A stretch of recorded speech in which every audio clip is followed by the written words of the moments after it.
Since Trump became president, again, I've been having a lot more emotional issues. And I decided to actually do my goals to talk about human trafficking. Not just my experience, and not coming from a place of pity or submission to hopelessness, I guess, but more of education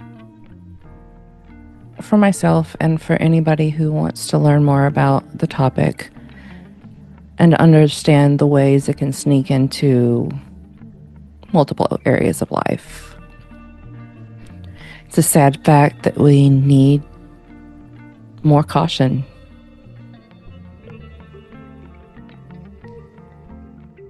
And my goal is not to scare people, but to give information that allows you to make wiser choices that keep you safe and keep your family safe, and also enhance your community.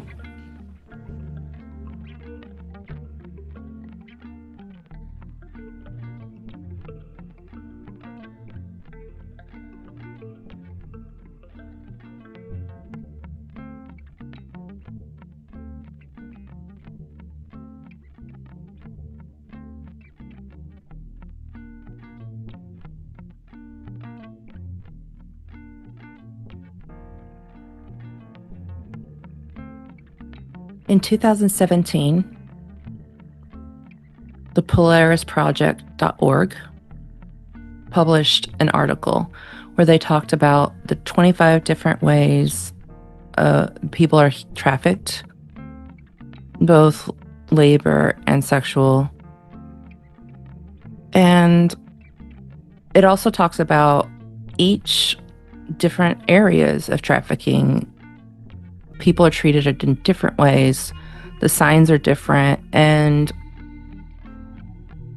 without accurate training on what it's like in that specific subset, people are less likely to be freed from the slavery.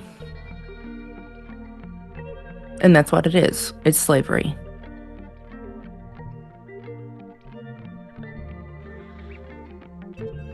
Because it's close to home, no pun intended, although it's kind of punny, I'm going to focus on residential trafficking, specifically informal residential sex trafficking, because it relates to what I went through. It's harder to identify. It's less likely to be investigated in a lot of places, especially if the people are in a specific subset, such as in a church, where the only counseling you're, quote, allowed to have is through a church counselor, and submit to your husband was what was told to me.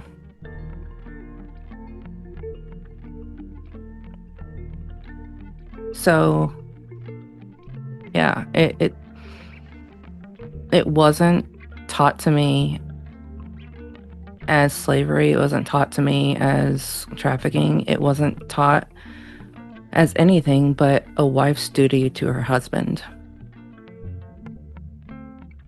And then when your husband also forces you to be with his friends or people that he barely knows,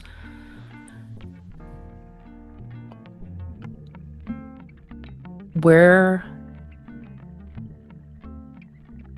could I have gone in my community? I didn't know. I'm not saying there was nowhere to go. I just didn't know where to go. And that's how traffickers keep you stuck.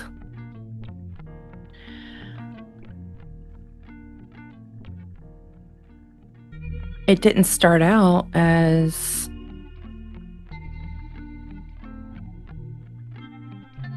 me seeing that I was being exploited. I didn't know that for sure until much later, even after I got divorced. It was education that pushed me toward discovering the truth.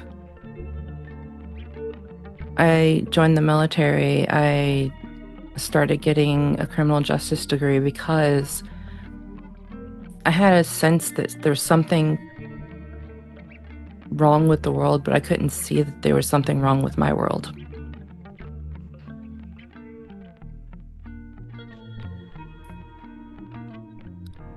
The way residential traffickers typically work is there might not be signs at all that there's anything amiss. It could be complete love bombing, and even like a quiet love bombing in a way that just draws people in. It can be promises of better life, of, grand gestures, of a house with a picket fence, of, the 2.5 kids or whatever they say. It could be promise of domestic bliss, that they'll never have to work a day in their life. But, behind closed doors,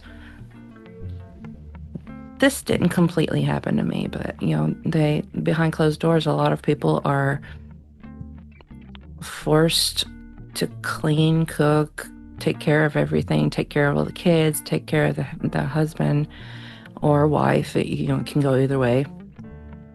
And then they just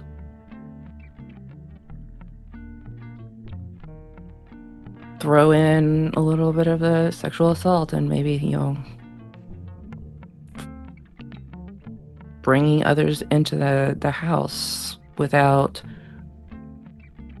a definite yes from the person that is the victim in this case. And it doesn't have to be forced.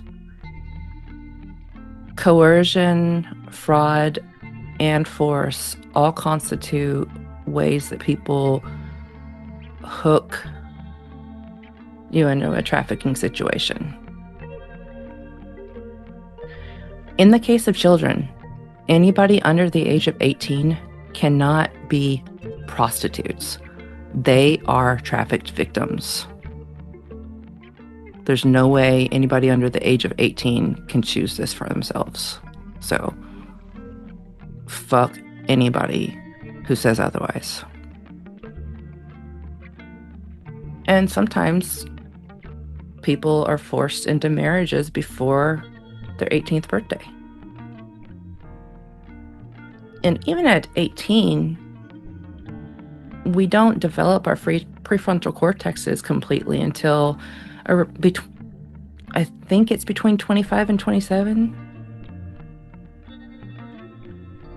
It's somewhere around that range. So it's not even until you're able to rent a car until you're able to think for yourself a lot of times.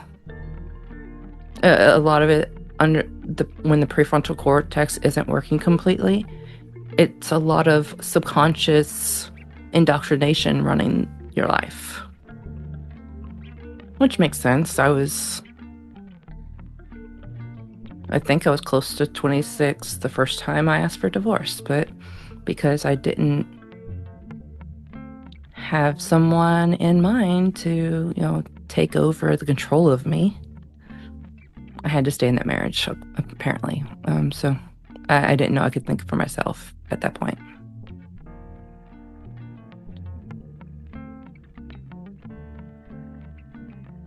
Almost like it's like a sale of a human being. Who would have thought?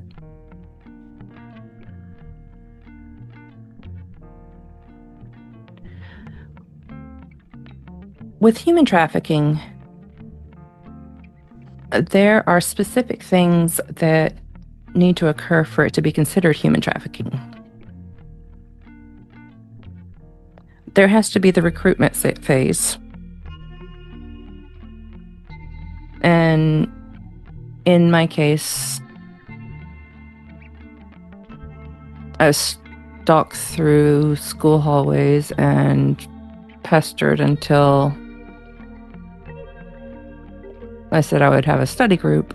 And then I finally agreed to date him after I had already been sexually assaulted. So, yeah, there was the recruitment included love bombing and obsession and possession.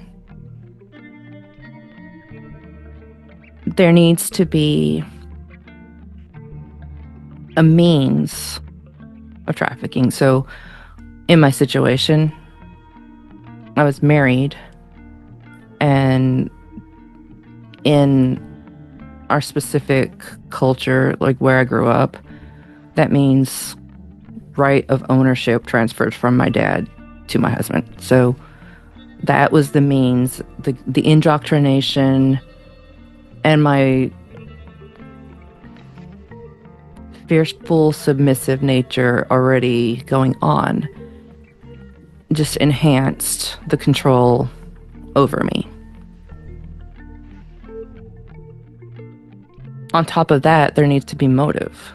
Like, what are they wanting? Like, are they wanting to exploit something from you? Or are you benefiting from this? And it can be argued that you can benefit a little bit. So like maybe, for example, if you're being paid a little bit for whatever services, if you're doing everything but they're getting the majority of benefit, there's a power dynamic that it's an unequal power dynamic.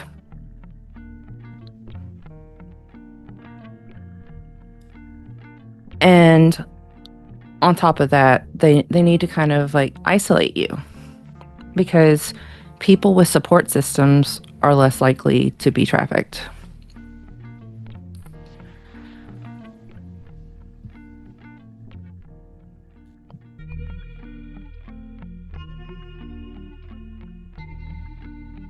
This is a tough topic, so I'm going to take a moment and take a deep breath. Harambash, which means be calm.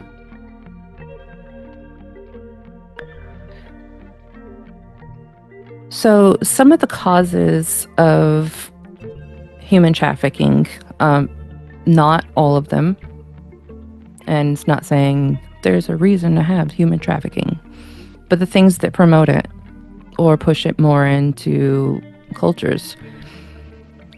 Poverty. People are promised something that is never delivered upon, but there's the future faking element. Lack of education. If they don't know how to research whether somebody's a legitimate business or legitimate person, if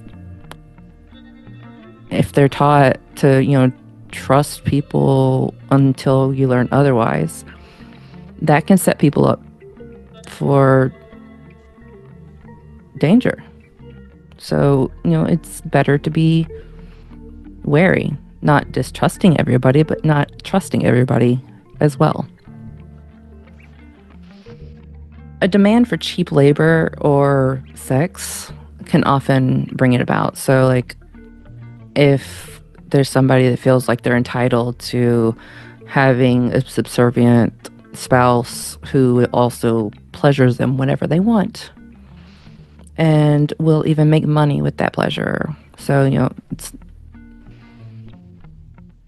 even if they're not forced to sleep with other people, if they're forced to do online prostitution or OnlyFans is one of the things that I've heard about. Becoming somebody's OnlyFans manager and dictating like how much time they spend masturbating on camera. It infuriates me and just exhausts me as well, but it's part of what's going on in the world. And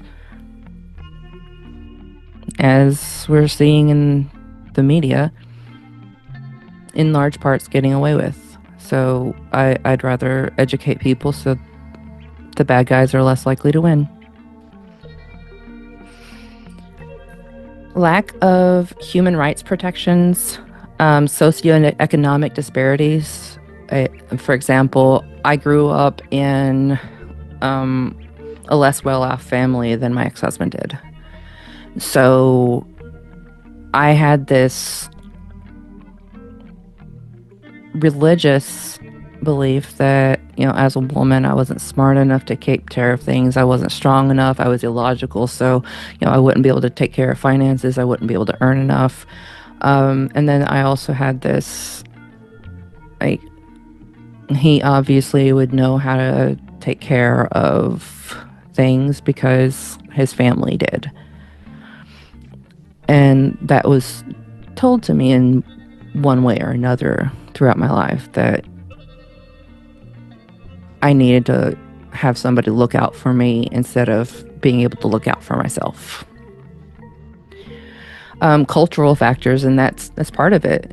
Growing up in evangelical, fundamentalistic ways, the women in my family did work, but it wasn't the same, or promoted to be the same. I can argue that my mom was more selfish with her economic growth than my dad. So in that way, like, he was, I wouldn't argue that he was trafficked, but he was definitely taken advantage of. Conflicts, wars, and natural disasters can increase the likelihood of people being both pulled into situations and taking advantage of others in those ways. And lack of safe for migration options. I honestly believe the reason ICE is going as crazy as it is right now is bringing in more victims of human trafficking. I can't say that for sure, but there's a lot of red flags there that indicate there's something going on. And it's scary.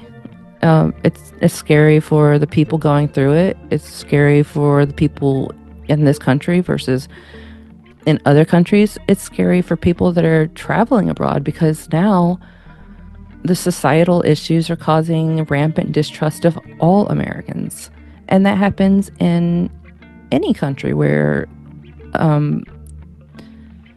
abuse of power becomes the norm. And overall, it's profit of one person over another. So that is all I have for this episode. And in the next one, I will be talking about more about my experience, but also expanding into other areas that I could have been trafficked, because I saw signs and got out before things could have got wonky. So thank you for tuning in. If you have any questions, comment below. Please be courteous, not just for me, but for anybody else who's gone through this and just needs to feel validated and learn that they're not alone, and there are people that are willing to fight for their cause. Take time for yourself. Do whatever you need to feel better, and breathe. Namaste.